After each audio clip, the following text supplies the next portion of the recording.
with me. Like, for real, let me show y'all what it is. Why y'all don't make Canelo versus Charlo? Y'all talking about?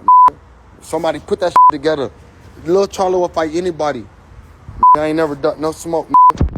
Yeah. Undisputed versus undisputed.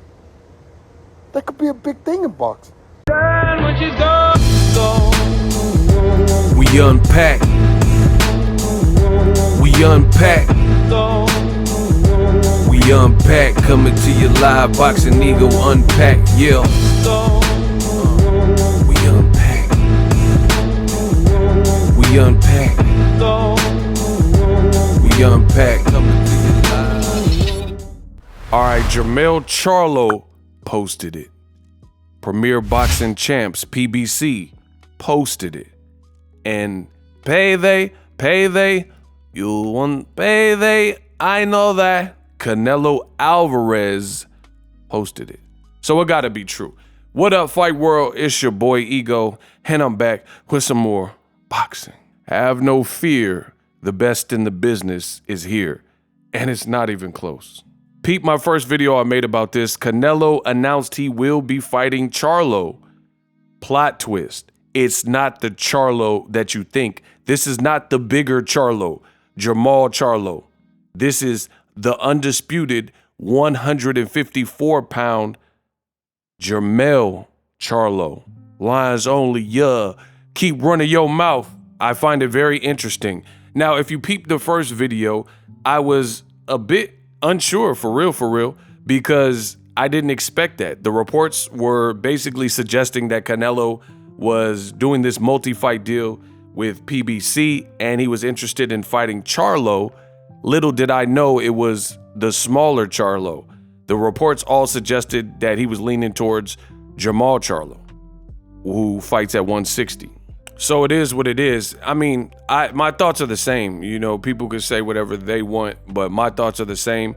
Kind of weird that you chose the smaller Charlo, and I'm the king of consistency when it comes to this boxing stuff.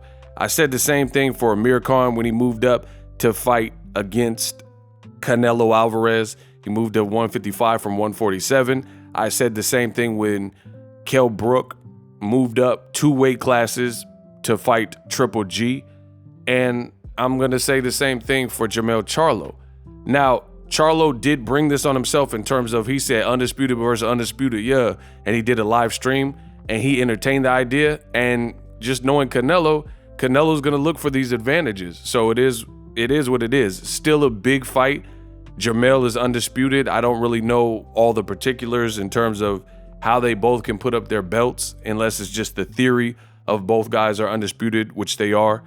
But I don't know how you're gonna fight for 8 belts. I don't know the particulars there. But Charlo did request this. He did call for it, and he said that Canelo couldn't beat him. I think Canelo was backed against the wall, and DAZN was tired of paying for him for less than fights where they couldn't recoup some of their money.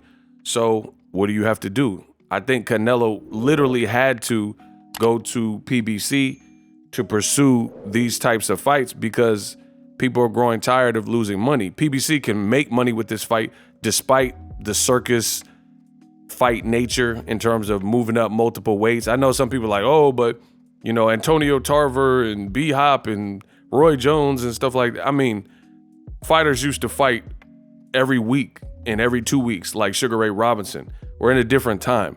It's a different era. Guys are making more money than ever. So you don't really have to do this. The other thing that why I don't actually fancy this move is Jermell Charlo's been on a bit of a layoff and he's coming off a hand injury. So to go off of a hand injury, and like the funny thing is everything I'm saying is documented common knowledge. And Canelo, the Chupapi Muñeños, the Cinnabons, when Canelo chose John Ryder, if you look at it, they were saying what? They're saying, oh yeah, he chose John Ryder because he's coming off of a hand injury and he needs a tune-up. He needs to, you know, test the waters before going into a Benavidez fight or a David Morrell because he's coming off a hand injury. But these same idiotic fans aren't gonna say that for Jermell Charlo, who is coming off a hand injury. You know why? Because a lot of them are racist, and a lot of them are biased, and a lot of them show an insane favoritism. So they don't care as long as the fighter that they're rooting against is at the deficit. They didn't want Canelo to be at a deficit and fight a David Benavidez. They wanted him to fight a guy like John Ryder that you knew he was going to beat. Jermall Charlo, they don't want him to take a tune-up. They don't want him to get a John Ryder and then maybe fight Canelo. They want him straight away moving up a bunch of weight because he is a name and he is coming off an injury. They want to give Canelo as many advantages. And I think that's weak. And I think that's a testament to Canelo's base, a lot of them.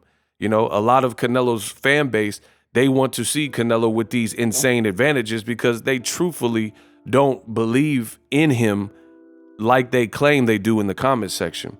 Because if that was the case, they would be pushing for ready-made fights.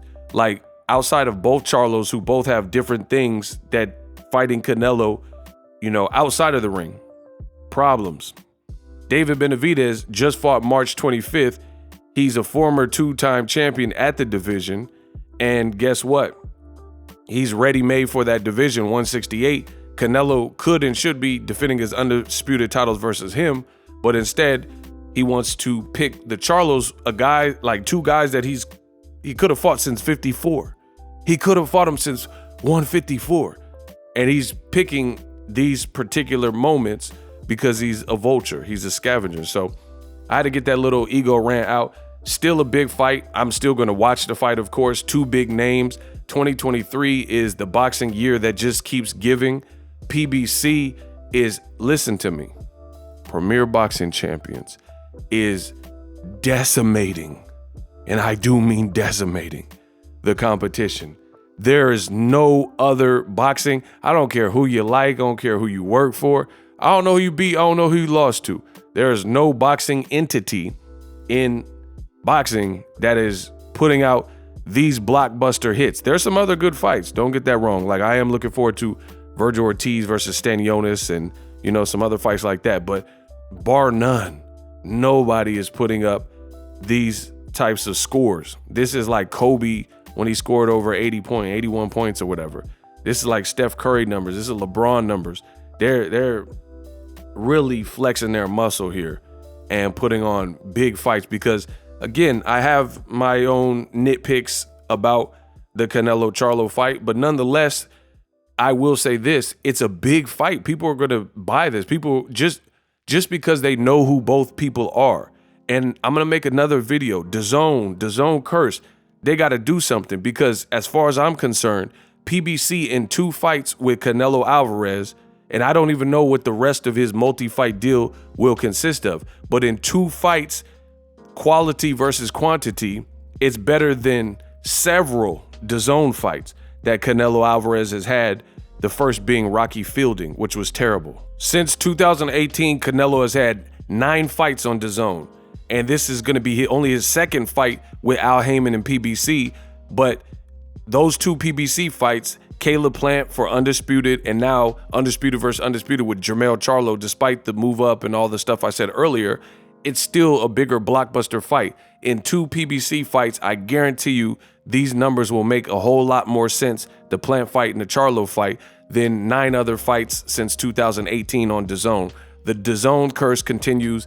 Ego Stradamus strikes again. DAZN looks really bad here. Talk about mismanagement. I'm literally the best in the business. I told you guys all these things, and now you're getting to see them. DAZN said pay-per-view was dead. DAZN said that, you know, Canelo was doing good business on them.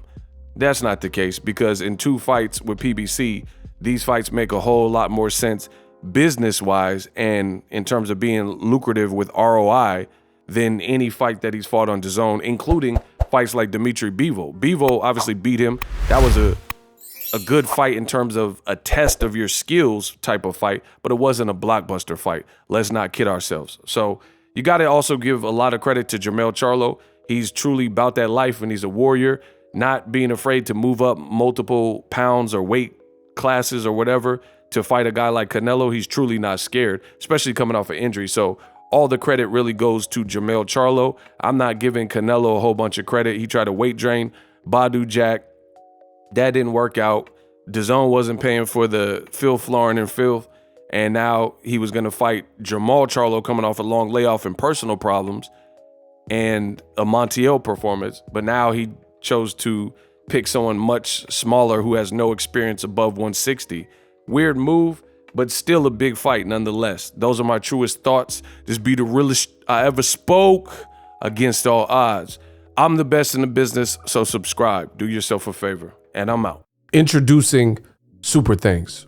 Right here on the official Boxingego YouTube. Super Thanks allows you, the viewers, to show a little bit of extra gratitude, which enables me as a full-time content creator to push out the content you need in the world of boxing. Underneath all the videos, you will see a heart with the $sign in it. You can enter any amount that you find suitable as a super thanks. A brand new, interactive, and colorful way to get your comments highlighted and noticed by not only myself, but other people on the YouTube platform. Super thanks, a unique and cool way to show and applaud us full-time content creators. Hopefully you guys enjoy the content. Super thanks. The future is now. The Hibernation 5s by Kenichi Bear. Hybrid gaming and lifestyle headphones. Out of the box, you can connect to any console or PC. Bluetooth ready with a low latency USB adapter, color RGB, and extreme bass mode. The Hibernation 5s adjust to you. Whether you need a gaming, travel, gym, or lifestyle headphones, the Hibernations got you covered. The new Hibernation 5s, link in the description. Customize the way you hear the world. Welcome to the nation. Are you tired of your YouTube videos not getting any views? Well, consider TubeBuddy. I've used TubeBuddy for years to scale up my YouTube channel. Now we're sitting over 200,000 subscribers. TubeBuddy is a browser extension that offers a ton of built-in productivity and time-saving services to take your channel to the next level. Use my link in the description to get started with TubeBuddy and level up your channel faster. We working.